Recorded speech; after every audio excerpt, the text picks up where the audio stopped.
We sold your car, family comes first. Be grateful we let you live here, my dad declared. Then he added, your brother's starting college, you'll cover his first semester, $5,800, due this week. I calmly said, not happening. His face turned red. Then pack your things, you're dead to me. So I did. But that same night, I left something behind. By morning, my aunt was crying, my uncle was screaming, and my dad was on the porch begging the neighbors for help. You know that feeling when your entire world just shatters?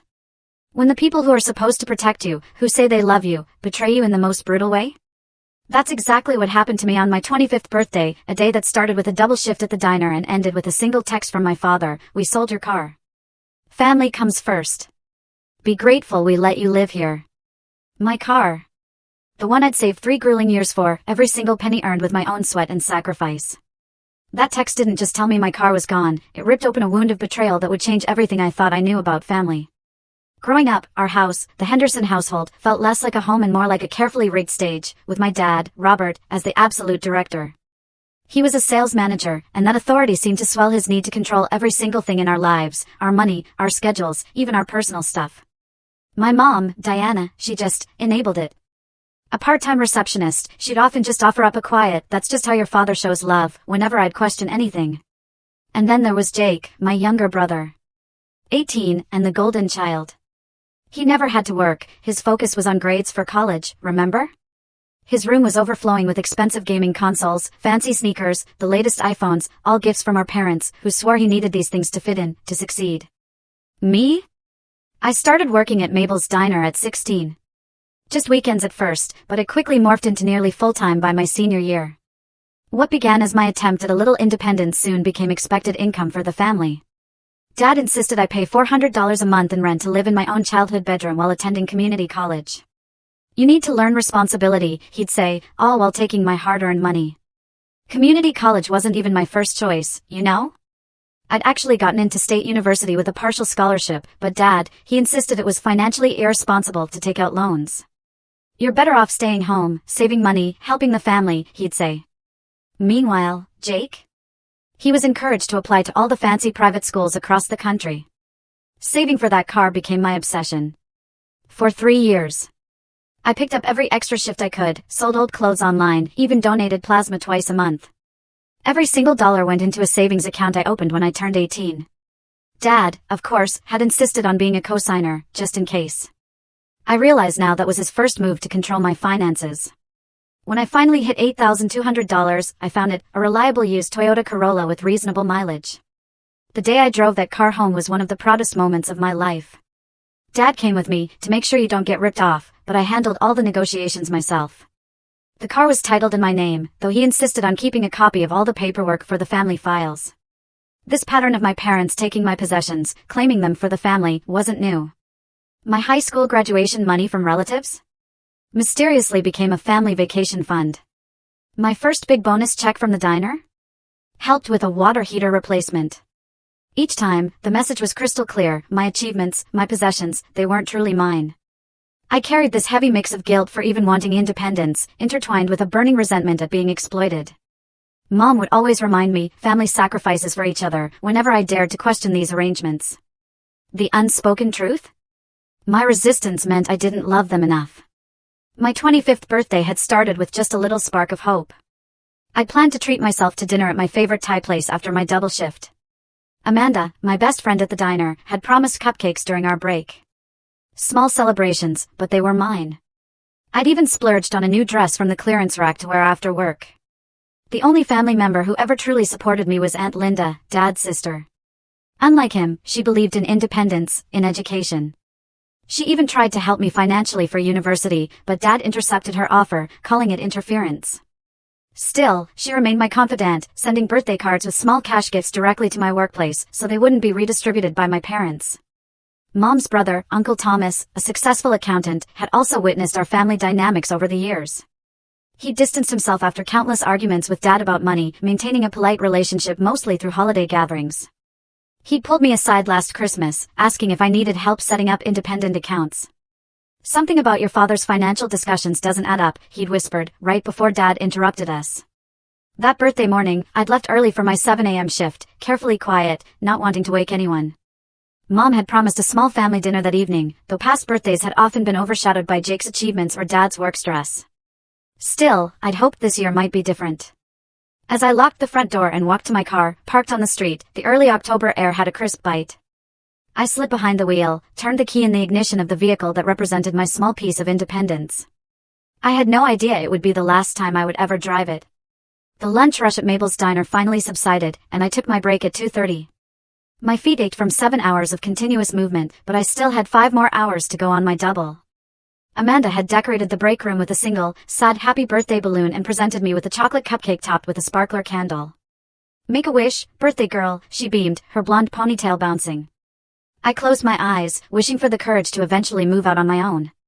Then I blew out the tiny flame. My phone vibrated in my apron pocket. The text from Dad. "We sold your car this morning. Got $4,000 cash. Family comes first. Be grateful we let you live here." I stared at the screen, certain I'd misread it. My fingers trembled as I typed back, "What are you talking about?" "That's my car. I paid for it." His response came immediately, "Your brother got accepted to Preston University. He starts next semester. Tuition deposit was due." My stomach clenched. Another text followed. "Oh, and for your brother's first semester, you'll cover $5,800. Due this week." "Dad, that's not possible. The car is in my name. How could you even sell it?" I typed, my voice rising enough that Amanda looked up with concern. "We handled the paperwork." "Family emergency clause," came his cryptic reply. A third message appeared, "Your mother and I have supported you for years. Time to support your brother's future." I called him immediately, stepping outside the diner's back door despite the cold. He answered on the 4th ring. "You can't do this," I said, my voice shaking. "That car is legally mine. I worked for it, I paid for it. The title is in my name." "The title had me as co-signer for emergencies," Dad replied, eerily calm. "And this is an emergency. Jake needs this money for his education. Your car was just sitting there, depreciating. It made financial sense. You sold my car for $4,000? It's worth at least $7,000. I protested, remembering the blue book value I checked just last month when considering trading up. "The buyer was doing us a favor with cash, no questions asked," Dad replied dismissively. "Besides, you still owe us more for Jake's first semester. Better start picking up extra shifts. I am not paying for Jake's college." I finally shouted into the phone. "I've been saving that money for my own tuition, to finish my degree." Dad's voice turned cold. "Family comes first, Olivia. Your mother and I sacrificed everything for you kids. Now it's your turn." The call ended abruptly, leaving me gasping in the alley behind the diner. My car gone. The independence it represented gone. And now they expected thousands more from me. I leaned against the brick wall, scenes flashing through my memory, the plasma donation center where the nurses knew me by name, the Saturday double shifts when my friends were enjoying weekend trips, the coins I collected in a jar labeled car fund that I'd count obsessively each night. 3 years of sacrifice disappeared in a single morning without my knowledge or consent. When I returned to the break room, Amanda took one look at my face and sat beside me. "What happened?" she asked, pushing a glass of water toward me. "Through tears," I explained. Amanda's expression shifted from confusion to outrage. "They can't do that," she exclaimed. "That's theft." "Did you call the police?" The thought hadn't even occurred to me. Could I report my own parents? Should I? Would the police even take it seriously, or would they see it as just a family matter? "I need to call my mom," I said instead, dialing with shaking fingers. Mom answered with her typical distracted tone. "Olivia, I'm busy preparing for tonight. Jake's friends are coming over to celebrate his acceptance." "Mom, did you know Dad sold my car?" I asked directly. A pause. "It was necessary, honey. Jake's future depends on this. You know how prestigious Preston is. They only accepted 90 students from our state." "But it was my car," I repeated, wondering why the simple fact seemed impossible for them to acknowledge.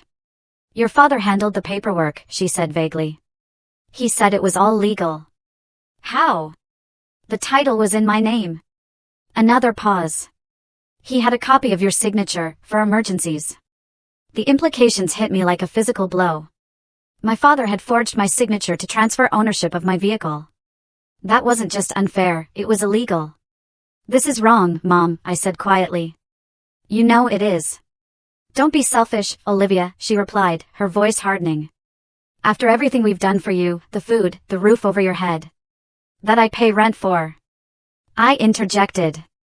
Family sacrifices for each other, she finished, using her familiar refrain before hanging up. I sat stunned in the break room until Carolyn, the shift manager, poked her head in. Break's been over for 10 minutes, Olivia. Table 6 needs coffee refills. Mechanically, I stood, straightened my apron, and returned to the floor. For the next 4 hours, I moved through my shift like a ghost, taking orders, delivering food, collecting tips that would now go toward basic transportation rather than my education. Several regular customers noticed my red eyes, but I deflected their concerns with practice server smiles. At 7:30, I punched out, collected my purse from my locker, and stood at the diner's entrance, staring out at the rain that had begun falling. On any other day, I would have hurried to my car, cranked the heater, and enjoyed the brief sanctuary of my private space before driving home. Today, I pulled up my hood and stepped into the downpour, beginning the 1.8-mile walk to my parents' house. Each raindrop mixed with the tears I finally allowed myself to shed. By the time I reached our suburban 2-story home, my uniform was soaked through, my waitress shoes squelched with every step, and my makeup had long since washed away. Through the dining room window, I could see them, my family, seated around our oak table, illuminated by the warm glow of our chandelier. Jake sat at the head of the table, Dad's usual place, wearing a Preston University sweatshirt that must have been purchased that day. Mom was setting down a large chocolate cake, my favorite, except the blue icing read, "Congratulations, Jake." Extended family members and a few of Jake's friends filled the remaining chairs. A future Preston graduate banner hung on the wall. I stood in the rain, observing the scene for several long minutes, feeling like an outsider looking in on a family that wasn't my own. No one had noticed my absence, or if they had, it hadn't interrupted their celebration. Today, my birthday, had been completely eclipsed. With a deep breath, I pushed open the front door. Conversation stalled as I stepped into the entryway, creating a puddle on the hardwood floor. "Olivia!" Mom exclaimed, looking horrified at my appearance. "You're dripping all over the floor. Why didn't you call for a ride?" I stared at her, incredulous. "With what car, Mom?" An uncomfortable silence fell over the gathering. Jake's friends shifted awkwardly in their seats. "Where were you?" Dad asked, as if I were late for Jake's celebration rather than returning from a 12-hour workday on my birthday. "Working. Like I do every Tuesday. Then walking home in the rain, because someone sold my car." My voice remained eerily calm. Aunt Linda, seated near the kitchen doorway, looked between me and my father with confusion. "Robert, what is she talking about?" Dad cleared his throat, standing to take control of the situation. "This is hardly the time or place, Olivia. We have guests. Go change and join the celebration. Jake has exciting news." "I know the news," I replied, not moving from my spot. "Preston University. First semester's tuition is $5,800. Due this week. From me." Jake finally looked up from his phone, his expression showing the first hint of confusion. "Wait, what? I thought you said the college fund was covering it, Dad?" "It is," Dad replied quickly. "Your sister is just being dramatic. She's upset because we had to liquidate some assets." "You mean my car?" I challenged. "The car I bought with my own money. That asset." Uncle Thomas set down his fork. "Robert, did you sell Olivia's car without her permission?" "It was a family decision," Dad stated firmly. "No," I countered. "It wasn't. You didn't ask me. You didn't even tell me until after it was done." "I don't see what the big deal is," Jake interjected with a shrug. "You can just buy another one. You're always working anyway." The casual dismissal of 3 years of sacrifice ignited something in me. I stepped further into the dining room, water dripping from my clothes onto the beige carpet Mom was so proud of. The big deal is that it was mine. Legally mine. Paid for with my money. Money I earned working 30-hour weeks while going to school full-time. My voice rose with each statement. And Dad forged my signature to sell it. Gasps from several family members followed this accusation. Dad's face reddened. "That's a serious allegation," Uncle Thomas said quietly. "It's the truth," I replied, looking directly at my father. Mom already confirmed it. All eyes turned to my mother, who suddenly became very interested in rearranging the cake plates. "It was an emergency situation," Dad insisted. "As Olivia's parents, we have certain rights." Not to my property, I interrupted. I'm 25 years old. Living under our roof, Dad countered. Eating our food. I pay rent, I shouted back. $400 a month to live in my childhood bedroom. Plus groceries. Plus utilities. Jake looked genuinely surprised by this information. Perhaps he had never questioned where the family money came from or went. And now you expect me to pay nearly $6,000 for Jake's tuition? Money I've been saving to finish my own degree? Dad's expression hardened into one I recognized from childhood, the look that preceded punishment. Your brother has a future ahead of him. Preston will open doors. Your community college classes are just a hobby. The casual cruelty of this statement stunned the room into silence. Even Jake had the decency to look uncomfortable. Robert, Aunt Linda said softly. That's not fair. Life isn't fair. Dad snapped back. Family comes first. Olivia needs to understand her responsibility to this family. I felt something break inside me. Not in a destructive way, but as if chains I hadn't fully recognized were finally snapping. I've been responsible to this family since I was 16, I said quietly. I've given you thousands of dollars. I've put my dreams on hold. I've worked jobs you would consider beneath you to contribute to this household. Dad waved dismissively. Everyone works, everyone contributes. Does Jake? I asked, looking at my brother. Has he ever handed over his paychecks? Does he pay rent? Will he work through college like I do? That's different, Mom interjected. Jake needs to focus on his studies. And I don't? The injustice of it all crystallized in that moment. You've been taking from me for years, while giving everything to him. We've given you a home. Dad shouted, his patience finally breaking. Ungrateful. After everything we've done. I'm not giving you the money, I stated firmly, surprising even myself with my resolve. Not happening. The dining room went completely silent. Jake's friends stared at their plates. Relatives exchanged uncomfortable glances. Dad rose slowly from his chair, his voice dropping to a dangerous whisper. Then pack your shit. You're dead to me. Mom gasped, Robert. I mean it, he continued, pointing toward the stairs. If you're not willing to support this family, you're no longer part of it. Get your things and get out. Tonight. In previous confrontations, this would have been the moment I backed down. Apologized. Agreed to his terms. Surrendered my autonomy to maintain peace. The familiar weight of guilt would have settled on my shoulders, and I would have convinced myself that family obligation trumped personal boundaries. Not tonight. Okay, I said simply. Dad blinked, clearly not expecting this response. Okay, what? Okay. I'll pack. I'll leave. I turned toward the stairs, then paused to address the shocked faces around the table. And Jake, congratulations on Preston. I hope it's worth it. As I climbed the stairs to my bedroom, I heard the confused murmurs erupt below. Mom's plaintive Robert, do something. And Dad's dismissive, she'll calm down and apologize. They didn't know that something fundamental had changed. The daughter who always gave in, who always sacrificed, who always prioritized family harmony over personal dignity, that person had finally reached her breaking point. In my bedroom, I pulled my larger suitcase from under the bed and began methodically emptying my dresser drawers. The shock of my decision hadn't fully registered yet. Instead, I operated with a strange, calm clarity. The sound of the ongoing celebration drifted upstairs, awkward at first, then resuming as if my departure were merely a momentary disruption rather than a family-altering event. I heard Jake's laugh, followed by Dad's booming voice recounting some Preston University trivia he'd undoubtedly memorized that day. I packed efficiently, selecting clothes appropriate for job interviews and work, leaving behind high school memorabilia and items too bulky to transport. When the first suitcase filled, I retrieved a duffel bag from my closet and continued. My essential documents would be crucial for establishing independence. I opened my desk drawer where I kept my social security card, passport, and birth certificate, only to find it conspicuously empty. A cold realization washed over me. Dad had taken my documents, likely after selling my car, anticipating potential resistance. Without these papers, finding new housing or employment would be significantly more difficult. I took up my phone and texted Aunt Linda, "Can you come upstairs? Need to talk privately."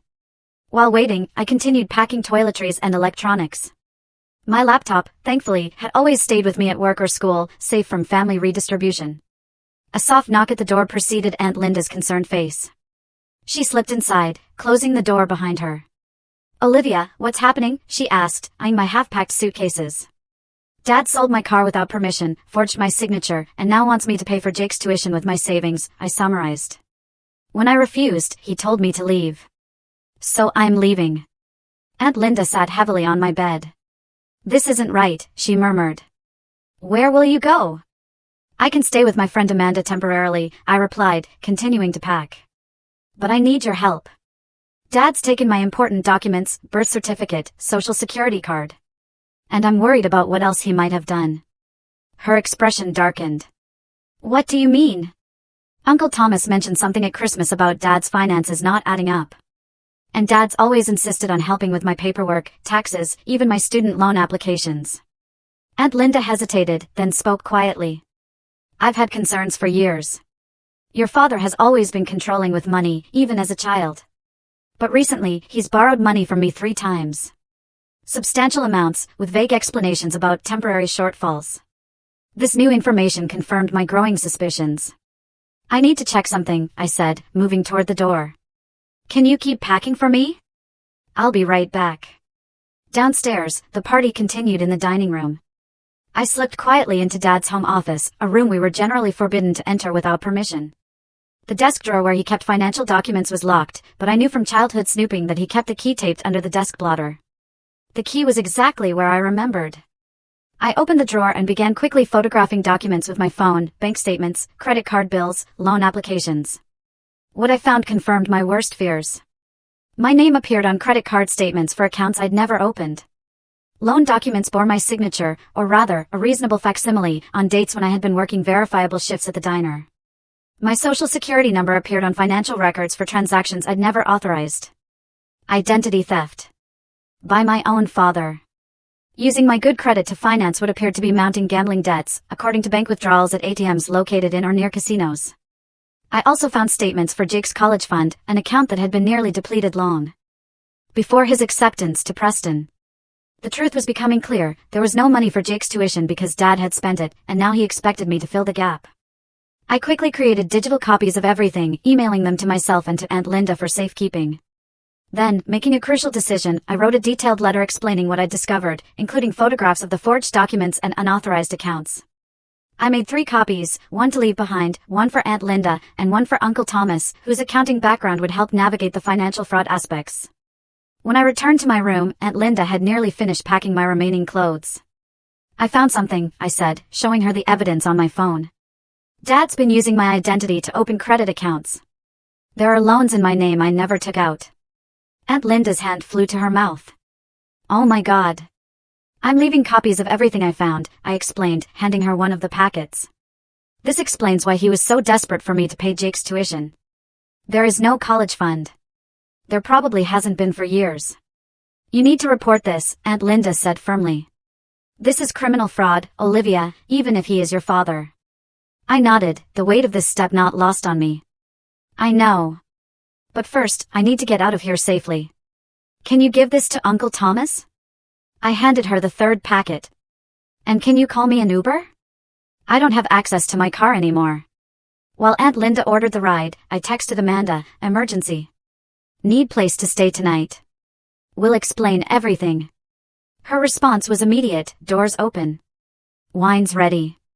I did a final sweep of my room, ensuring I had everything essential. My gaze lingered on the birthday cards on my dresser, none from my immediate family, all from coworkers and friends. I tucked them into my bag as reminders that some people in my life valued me properly. The Uber app showed my ride was 5 minutes away. It was time to face my parents one last time. Downstairs, the party had moved to the living room. Jake was happily opening congratulatory cards, exclaiming over the checks inside each one. The bitter irony wasn't lost on me, money freely given to Jake, while mine was taken without consent. I'm leaving now, I announced from the entryway, suitcases beside me. Mom looked up, genuine shock on her face, as if she hadn't truly believed I would follow through. Olivia, don't be ridiculous. Where would you even go? That's not your concern anymore, I replied calmly. But before I go, you should know I've discovered what Dad's been doing with my identity and credit. Dad's face blanched visibly. Jake stopped opening cards. I don't know what you're talking about, Dad bluffed, but his expression betrayed him. The credit cards, the loans, all in my name, all without my knowledge, I continued. I've documented everything, including the forged signatures. Dad stood abruptly. Now listen here. No, you listen, I interrupted. I've made copies of everything. I'm leaving one here. I placed the envelope on the entryway table. What happens next depends on how you handle this situation. Are you threatening me? Dad's voice rose dangerously. I'm giving you an opportunity to make things right, I corrected. Starting with my car and my documents. Mom approached cautiously. Honey, let's talk about this rationally. Family problems should stay within the family. This stopped being a family problem when Dad committed identity theft, I replied. But I'm willing to handle this privately if my car is returned and all fraudulent accounts in my name are closed and paid off. Dad's face cycled through emotions, anger, fear, calculation. You've always been dramatic. No one will believe you over me. The documentation speaks for itself, I replied, as my phone buzzed with the Uber's arrival notification. You have until tomorrow to decide how you want to proceed. Mom grabbed my arm. Please don't do this. Not on Jake's special day. The mention of Jake's celebration on my forgotten birthday was the final straw. I gently removed her hand. It's my special day too, Mom. I turned 25 today. But I guess that wasn't worth remembering. Aunt Linda appeared beside me, taking one of my bags. I'll walk you out, Olivia. As we turned to leave, Mom called out, if you walk out that door, don't expect to be welcomed back. I paused at the threshold. I never truly was welcomed here, Mom. I was tolerated as long as I was useful. Dad remained silent, likely calculating the potential consequences of my discoveries. Jake looked confused, his perfect world of privilege beginning to show cracks. Without another word, I walked out into the night, leaving behind the house that had never truly been a home, and the family that had never truly respected me as an individual. The Uber driver loaded my bags into the trunk as Aunt Linda hugged me tightly. I'm proud of you, she whispered. Call me tomorrow. We'll figure this out together. As the car pulled away, I watched my childhood home recede in the rear window. The packet of evidence I'd left behind would be discovered by morning, and the consequences would begin to unfold. For the first time in years, despite the uncertainty ahead, I felt something close to freedom. Amanda's one-bedroom apartment welcomed me with the promised glass of wine and a pull-out couch already made up with fresh sheets. Her eyes widened as I recounted the evening's events, the evidence I discovered, and the ultimatum I delivered. Holy shit, she whispered when I finished. Your dad's been stealing your identity? That's like actual prison time fraud. I know, I replied, the full weight of the situation finally hitting me. The controlled calm that had carried me through the confrontation dissolved, and I broke down in tears. Years of manipulation, gaslighting, and exploitation poured out as Amanda held me, her own righteous anger evident in her tense shoulders. You did the right thing, she repeated like a mantra. They left you no choice. Eventually, exhaustion claimed me, and I fell into a dreamless sleep on Amanda's pull-out couch, my phone silenced after a barrage of texts from my mother, alternating between guilt trips and pleas to work things out privately. Morning arrived with sunlight filtering through Amanda's thin curtains and the harsh reality of my new situation. I was essentially homeless, with limited savings thankfully in an account Dad couldn't access, no transportation, and a family crisis unfolding. But for the first time in years, I felt clear-headed about my value and boundaries. My phone showed 17 missed calls, 10 from Mom, 4 from Dad, 2 from Jake, and 1 from Aunt Linda. Numerous text notifications cluttered my screen, but I ignored them all for the moment, needing coffee before facing the fallout. Amanda had left for her morning shift, leaving a note with her spare key and instructions to make yourself at home. I showered, dressed in clean clothes, and finally steeled myself to check messages. Mom's text escalated from please call us immediately, to how could you do this to your father, to we raised you better than this. Dad's were terse demands to return home immediately to discuss this misunderstanding. Jake's single text read, WTF is happening? Dad's freaking out. Aunt Linda's message was different, met with Thomas this morning. He's reviewed everything. Call when you're ready. We're with you. I called her immediately. She answered on the first ring. Are you safe? She asked without preamble. Yes, staying with a friend, I assured her. Have you heard from them this morning? Oh, yes, she replied grimly. Your father's been calling everyone in the family with his version of events. Claims you're having some kind of breakdown, making wild accusations because you're jealous of Jake. Of course he is, I sighed. And Uncle Thomas, what did he think of the documents? He's furious, Aunt Linda said. Says it's textbook identity theft and fraud. The forged signatures are especially damning. He's prepared to help you file reports if that's what you want. We arranged to meet at Uncle Thomas's office at 11 o'clock. I spent the interim hours making lists of immediate needs, new copies of vital documents, credit monitoring services, secure housing, reliable transportation. The walk to Uncle Thomas's downtown accounting firm took 25 minutes, giving me time to organize my thoughts. The crisp October air felt cleansing after years of the suffocating atmosphere at home. Uncle Thomas welcomed me with an uncharacteristic hug before ushering me into his private office. Aunt Linda was already seated, along with a woman introduced as Patricia Logan, a lawyer friend of Uncle Thomas who specialized in identity theft cases. "I've reviewed the documentation you provided," Uncle Thomas began without preamble. "It's extensive and concerning. Your father has opened 3 credit cards and 2 personal loans in your name, totaling just over $27,000 in debt." The figure staggered me. How did he get away with this for so long? "He had access to your mail, your personal information, and enough knowledge of your schedule to intercept any communications from these financial institutions," Patricia explained. "And he likely counted on your family loyalty to prevent you from reporting him if you did discover the fraud. Which brings us to the difficult question," Uncle Thomas said gently. "How do you want to proceed? There are several options, each with different consequences." Patricia outlined my choices. I could report the fraud to the police and credit bureaus, potentially resulting in criminal charges against my father. I could attempt to negotiate privately, having him transfer the debts to his name and return my property. Or I could accept the debts as my own to avoid family conflict. "That last option is absolutely not happening," I stated firmly. "These aren't my debts. I won't pay for his fraud." "Good," Aunt Linda nodded approvingly. "You shouldn't have to. I'd like to try the middle path first," I decided after consideration. "Give him one chance to make this right without legal consequences. But I want everything in writing, and I want it done immediately." "A reasonable approach," Patricia agreed. "I can draft a formal letter outlining the evidence we have and the terms for avoiding legal action." While Patricia worked on the letter, Uncle Thomas helped me begin the process of securing my finances and identity. We froze my credit with all 3 major bureaus, established new accounts at a different bank, and compiled a list of all the fraudulent accounts that needed addressing. "There's something else you should know," Uncle Thomas said hesitantly. "Your father has apparently been mishandling finances beyond just your identity. He borrowed $8,000 from me last year for Jake's college fund, money that clearly wasn't used for that purpose.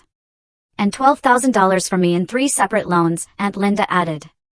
"Always with urgent family reasons that couldn't be discussed in detail." A disturbing picture was emerging.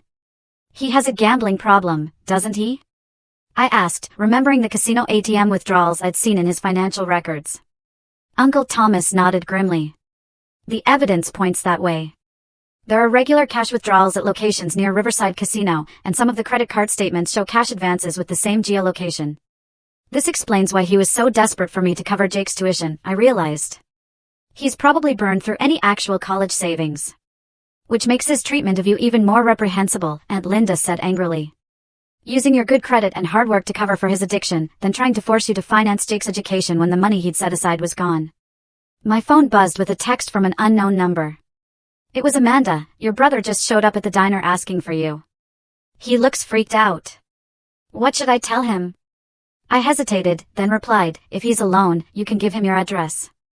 If Dad's with him, tell him I'm not working today." Amanda confirmed Jake was alone, and I informed Aunt Linda and Uncle Thomas that we might have an additional participant in our discussion soon.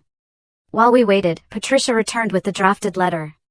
It outlined, in clinical terms, the evidence of identity theft, the specific accounts fraudulently opened in my name, and the terms for avoiding criminal charges: immediate return of my car or its cash equivalent at fair market value, return of all my personal documents, closure and transfer of all fraudulent accounts to my father's name, and a formal acknowledgement of the wrongdoing. "This is excellent," I said after reading it. "Clear and non-negotiable." A knock at the office door interrupted us. Uncle Thomas opened it to reveal Jake, looking disheveled and confused, still wearing his Preston University sweatshirt from the previous night. "What the hell is going on?" he demanded. Then he noticed the others in the room. "Aunt Linda? Uncle Thomas? Why is everyone acting weird? Dad's having some kind of meltdown, and Mom won't stop crying." "Sit down, Jake," I said calmly. "There's a lot you don't know about our family finances." Over the next hour, we explained the situation to my brother, showing him the evidence of our father's fraud and gambling. His initial defensiveness, "Dad wouldn't do that," gradually gave way to shocked understanding as the documentation made the truth undeniable. So there's no college fund? He finally asked in a small voice. And he sold your car illegally to make the tuition deposit? That's the situation, Uncle Thomas confirmed. Your sister has been subsidizing the family for years, while your father mismanaged and gambled away funds. Jake sat quietly, processing. I expected anger, denial, perhaps accusations that I was exaggerating. Instead, he looked up with genuine remorse. I had no idea, he said quietly. All these years, I thought. I just assumed. You assumed what you were told, I finished for him. We all did. Dad's very convincing. Jake straightened suddenly. We need to go home now. Dad was talking crazy this morning.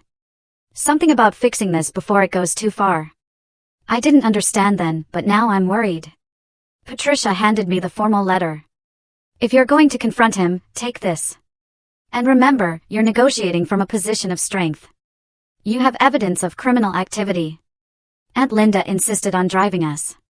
On the way, Jake filled us in on the chaos that had erupted after I left. Dad went ballistic when he read what you left behind, he explained. Started shredding papers, deleting emails. Mom kept asking what was happening, and he just kept saying he'd handled things the only way he could. This morning, he was on the phone with some loan shark-sounding guy, promising payment by tonight. The picture became clearer. Dad's gambling debts had likely extended beyond legitimate financial institutions. My departure and evidence had triggered panic. When we arrived at the house, the scene was eerily quiet. Mom answered the door, her eyes red-rimmed and weary. He's in his office, she said without greeting. He hasn't come out since Jake left. Jake and I exchanged concerned glances. Aunt Linda stepped forward. Diana, we need to talk. All of us. Together. Robert has created a serious situation that affects the entire family. Mom's defensive posture crumbled slightly. I don't understand what's happening, she admitted. Robert won't explain anything properly. He just keeps saying Olivia is trying to ruin our family. That's not true, I said firmly. I'm trying to protect myself from fraud he committed against me. There's a difference. We moved into the living room, where I briefly outlined the situation for Mom, whose expression shifted from skepticism to horror as Jake and Aunt Linda confirmed the details. I didn't know, she whispered repeatedly. He handles all the finances. He always has.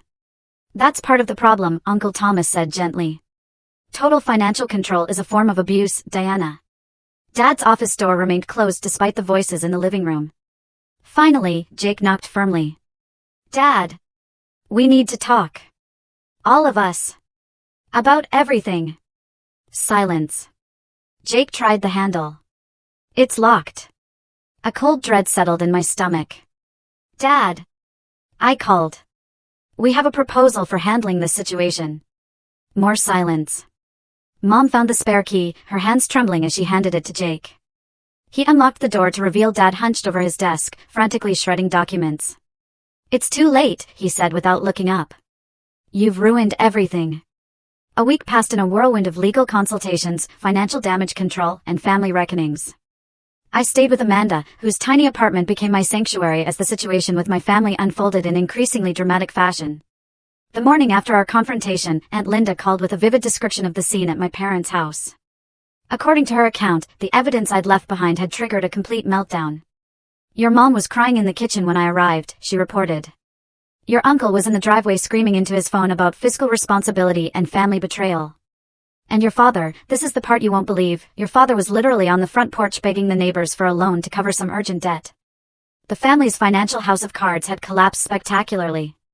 With my departure and the exposed fraud, Dad could no longer maintain the precarious juggling act of debts, lies, and manipulations. His desperation had reached such a point that he'd abandoned all dignity, approaching neighbors with increasingly implausible stories about temporary financial emergencies. What about Mom? I asked in shock. I think, Aunt Linda replied, she keeps saying she had no idea how bad things were. I believe her, actually. Your father kept her as financially ignorant as he could. The full extent of Dad's financial mismanagement became clearer as Uncle Thomas delved deeper into the records I'd photographed. Beyond the identity theft involving my name, Dad had accumulated gambling debts to less than reputable lenders, taken cash advances on maxed out credit cards to pay other credit cards, and systematically drained not only Jake's college fund but also his and Mom's retirement accounts. It's a textbook case of financial addiction, Uncle Thomas explained during one of our daily update calls. He created an unsustainable cycle that required increasingly desperate measures to maintain. The car situation resolved first. After receiving Patricia's formal letter outlining potential criminal charges, Dad provided contact information for the buyer, a poker buddy who'd purchased my Toyota well below market value, knowing something was suspicious about the transaction. With Uncle Thomas accompanying me as a witness, I confronted the buyer with evidence that the sale was fraudulent. "Look, I don't want legal trouble," the man said, clearly uncomfortable. "How about I return the car to you for what I paid, for $1,000 cash?" "The blue book value is $7,200, Uncle Thomas countered firmly. After tense negotiation, we settled on the return of my car, plus $2,000 compensation for the inconvenience. Not the full value, but a significant improvement over the complete loss I'd faced a week earlier.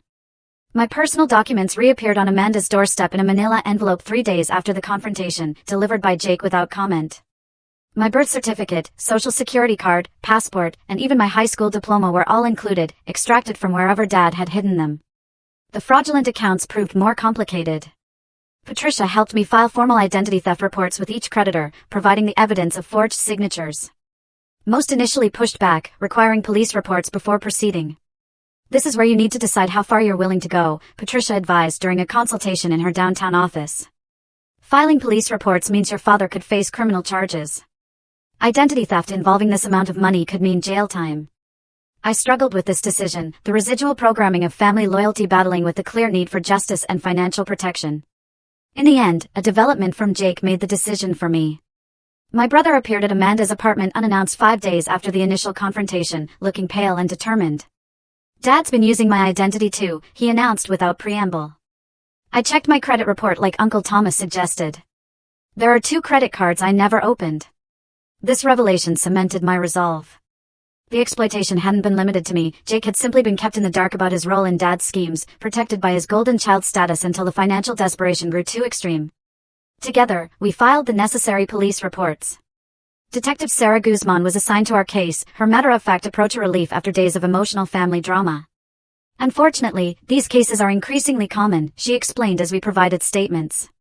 "Family members are the most common perpetrators of identity theft because they have easy access to personal information and often believe family ties will prevent reporting." With police reports in hand, the credit card companies and lenders began the process of removing the fraudulent accounts from my credit history. The debt wouldn't disappear, Dad would still owe the money, but my name and credit score would be disentangled from his financial misconduct. A week after my departure, Jake called to report that Preston University had rescinded his acceptance after the tuition deposit check bounced. His dream school was no longer an option. "I'm actually relieved," he confessed, surprising me. "I've been thinking about everything. How you worked while I got everything handed to me. How unfair it's all been." "It wasn't your fault," I said, finding forgiveness easier than expected. "You didn't create the system." "No, but I benefited from it," he acknowledged. "And I never questioned it.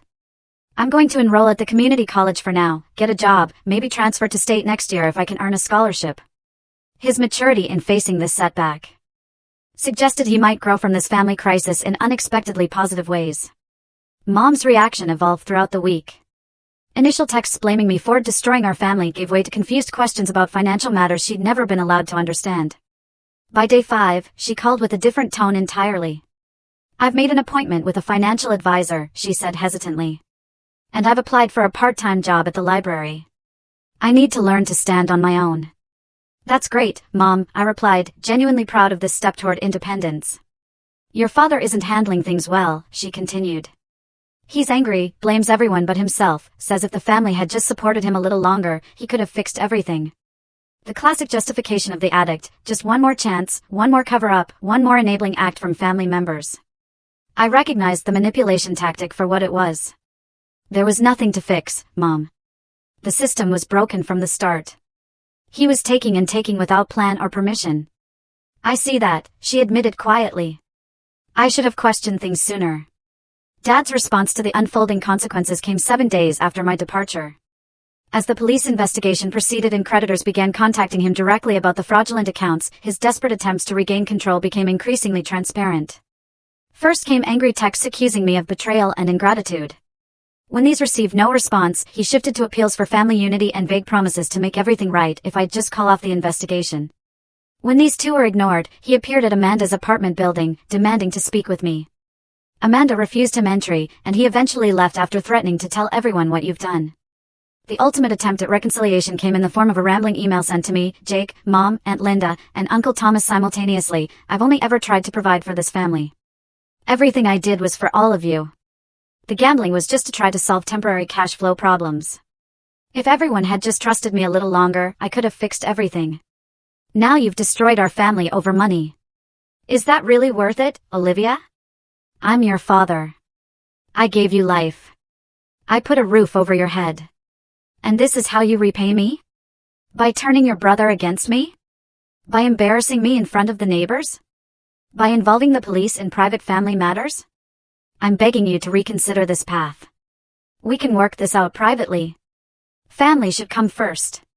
The manipulation was so transparent now that I could only feel sad at how predictable it was. The man who had controlled our family through financial abuse and emotional manipulation for decades couldn't understand why his tactics were no longer working. I didn't reply. Neither did Jake or Uncle Thomas. Mom sent a brief response. I've consulted with my own lawyer. Please direct future communications through her office. By the end of that first week, I had secured my own apartment with Aunt Linda as guarantor, since my credit history was still in recovery. The studio was small, but entirely mine, the first living space I'd ever had without parental oversight or obligation. My first paycheck after the confrontation went into my new, secure bank account, every dollar mine to allocate as I saw fit. The freedom was dizzying after years of surrendering significant portions of my income to family obligations. Amanda helped me move in, arranging my meager possessions in the compact space. It's not much, I apologized, looking around at the sparse furnishings, a second-hand bed, a small table with 2 chairs, a bookshelf made of cinder blocks and boards. It's everything, she corrected me with a smile. It's yours. On your terms. And she was right. The studio wasn't just a physical space, it was a declaration of independence, a tangible manifestation of my reclaimed autonomy. That evening, sitting alone in my new apartment, I recognized the complex emotions swirling within me, relief at escaping the exploitative dynamics, guilt that still surfaced despite my best efforts, anger at the years of manipulation, grief for the supportive family I'd never truly had, and an unexpected sense of pride in finally establishing boundaries. The path forward wasn't entirely clear, but for the first time in my adult life, I was the one determining the direction. 6 months after walking away from my parents' house in the rain, my life had transformed in ways both practical and profound. The studio apartment I'd initially rented had become a true home, small but arranged exactly as I wanted, decorated with second-hand treasures that reflected my actual tastes rather than family expectations. My career trajectory had shifted significantly after Aunt Linda recommended me for an administrative position at her friend's legal office. The steady hours and professional environment were a welcome change from the physically demanding diner work, though I still picked up occasional weekend shifts at Mabel's to accelerate my savings. The law firm's educational assistance program even offered partial tuition reimbursement, allowing me to resume my business classes with less financial strain. You're a natural at client relations, my supervisor commented during my 3-month review. Have you considered paralegal certification? The firm would support that career path. For the first time, I could envision a professional future based on my skills and interests, rather than immediate financial survival. The breathing room created by fair compensation and reasonable working conditions allowed me to think beyond the next rent payment or car repair. That car, my reclaimed Toyota, had been replaced with a slightly newer Honda, purchased entirely in my name with a legitimate auto loan that was building my restored credit. The transaction had been straightforward and transparent, a refreshing contrast to the tangled financial manipulations of my family. My relationship with my immediate family had evolved into carefully structured interactions. Dad faced legal consequences for the identity theft, ultimately accepting a plea deal that included probation, mandatory financial counseling, and restitution payments. The criminal record had cost him his sales management position, a consequence he still blamed me for rather than his own actions. I maintained no direct contact with him, a boundary that occasionally triggered guilt but increasingly felt like necessary protection. Mom had reached out repeatedly, her messages evolving from guilt-inducing pleas to more respectful communication as she established her own independence. Our first in-person meeting after the confrontation occurred 3 months later at a neutral coffee shop. She arrived looking both older and somehow more present, the passive enabler role visibly falling away as she navigated life with agency. I've filed for legal separation, she announced without preamble. The financial counselor helped me see how unhealthy our relationship has been. That's a big step, I acknowledged, surprised but supportive. How are you managing, practically? I'm working 30 hours a week at the library now, she said with a hint of pride. And I've moved into a small apartment near work. Your father is still in the house, trying to sell it to pay debts. We established a tentative new relationship, not the automatic closeness assumed by family ties. but a growing mutual respect between adults who shared history but now chose their level of involvement. Our weekly phone calls were brief but increasingly genuine, no longer shadowed by unspoken expectations of sacrifice or obligation. Jake's transformation had been perhaps the most surprising development. The entitled teenager had been replaced by a surprisingly grounded young adult, navigating significant disappointment with unexpected resilience. Community college isn't what I expected, he admitted during one of our monthly lunch meetings, but Professor Wilson's business ethics class is actually incredible. I'm thinking about majoring in accounting now, maybe with a focus on fraud prevention. The irony wasn't lost on either of us. His first-hand experience with our father's financial misconduct had sparked an interest in preventing similar situations for others. Jake had secured a part-time job at a local bookstore, paying his own expenses for the first time and learning financial management from Uncle Thomas. Our sibling relationship, previously defined by the unequal family system that privileged him, evolved into something more balanced and genuine. I still can't believe how blind I was, he said during a rare vulnerable moment. All those years you were working while I just took and took. You were a kid following the family script, I reminded him. We all were. Therapy had become an essential part of my healing journey, helping me recognize and challenge the deeply ingrained patterns of guilt, obligation, and self-sacrifice that had allowed the exploitation to continue for so long. Family systems like yours create powerful conditioning, Dr. Melissa explained during one session.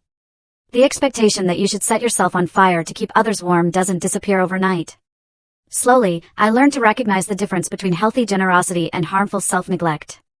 The voice that automatically responded yes to every request, regardless of personal cost, grew quieter, replaced by thoughtful consideration of my own needs and boundaries. Uncle Thomas continued providing financial guidance as I rebuilt my credit and established healthy money management habits. His matter-of-fact approach to financial education filled gaps deliberately created by my father's controlling behavior. Financial literacy is a form of self-defense, he explained while helping me create my first actual budget, especially for women who are often discouraged from fully understanding money. Aunt Linda remained my most consistent support, having recognized the unhealthy family dynamics long before I had the language or perspective to identify them. Her weekly dinner invitations provided not just meals, but modeling of what healthy family relationships could look like. I always saw myself in you, she confided one evening. The responsible one, the giver. I spent decades trying to earn your father's approval before I realized it was a game designed for me to lose.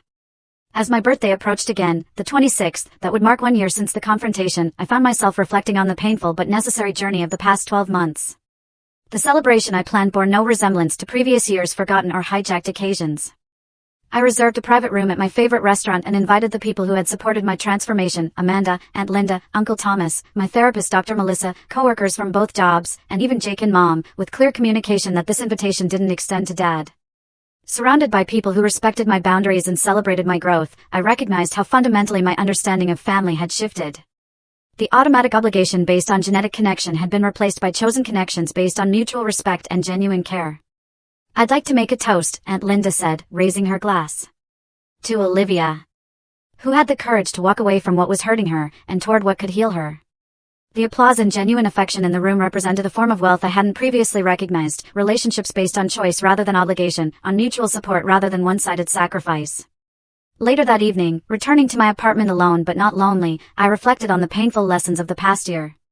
The journey from exploitation to autonomy had required facing difficult truths, that those who claimed to love me had systematically taken advantage of my sense of duty, that family first had been weaponized to extract compliance, that genuine love doesn't demand constant self-sacrifice. The hardest lesson had been learning that forgiveness didn't necessarily mean reconciliation. I could release the anger and resentment toward my father without inviting further harm into my life. I could acknowledge the complex reality that he had both genuinely loved his children and exploited them to serve his addiction and control needs. The pain hadn't disappeared entirely. There were still moments of grief for the supportive family I'd never truly had, still occasional pangs of programmed guilt when I prioritized my needs. But these reactions no longer controlled my decisions or defined my worth. As I prepared for bed, my phone displayed a text from an unknown number. Happy birthday, Olivia. I hope someday you'll understand everything I did was for this family. Dad. 6 months earlier, this message would have triggered hours of agonizing defensiveness or attempts to explain my perspective. Tonight, I simply acknowledged the contact without responding, recognizing it as an attempt to re-establish the old dynamics rather than create healthy new ones. True healing wasn't about convincing those who had hurt me to recognize their actions, it was about creating a life where their recognition wasn't necessary for my peace. The boundaries I'd established weren't walls built from resentment, but rather healthy perimeters protecting the new life I was building, a life based on mutual respect, clear communication, and the radical notion that my worth wasn't measured by how much I sacrificed for others. The next morning, I woke to sunshine streaming through curtains I had chosen in an apartment I had earned, surrounded by possessions that were securely mine. The day ahead included work I found meaningful, classes advancing my chosen career path, and connections with people who valued me as a complete person rather than a resource to be exploited. This, I realized, was the true definition of wealth, not financial abundance, but the freedom to build a life aligned with my authentic values. The painful journey from exploitation to autonomy had ultimately led to something precious, the space to discover who I truly was beyond the family-assigned role of perpetual provider. As I moved forward, I carried this understanding like a compass, that family should be the people who help you become more fully yourself, not those who demand you diminish yourself to serve their needs. And sometimes, the most profound act of self-love is simply walking away from those who cannot see your worth beyond what you can give them. Have you ever had to set difficult boundaries with family members who took advantage of your generosity? Let me know in the comments. Thanks for watching, take care, and good luck out there.